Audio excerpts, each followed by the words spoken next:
धूप की तपिश में रामू अपने सूखे खेत में भारी हल खींचता है। पृथ्वी प्रतिरोध करती है, किसान की निराशा को दर्शाती है।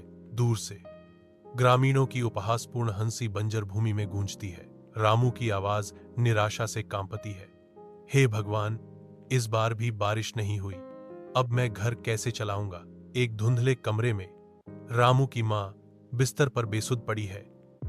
उसका कमजोर शरीर उसकी बीमारी का एक स्पष्ट प्रमाण है। रामू उसके बगल में बैठता है। उसका चेहरा चिंता से भरा हुआ है, क्योंकि वह अपनी बीमार मां की देखभाल करता है। वह उसे कमजोर रूप से दिलासा देती है। बेटा, चिंता मत करो, भगवान पर विश्वास रखो, सब ठीक हो जाएगा। भारी दिल से रामू एक दिलासा देने वाली मुस्कान देता है, जो उसके दिल में गहरे डर को छिपाती है। विशाल खेत में रामू के हाथ अनुभवी लय के साथ चलते हैं, जो प्रतीक्षा करती धरती में मूंगफली का वादा बोते हैं। आकाश रामू के आशावादी चेहरे को चूमते हुए कोमल आंसुओं से रोता है, जो उसके सपनों के बीजों को पोषण देता है।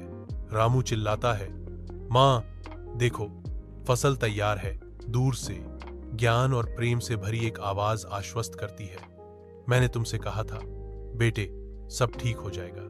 मूंगफली की फसल फलती फूलती है, जो विश्वास और लगन का प्रमाण है। जीवंत गांव के बाजार में रामू के मूंगफली सनसनी है, जो हर कोने से आश्चर्यचकित निगाहें खींचते हैं।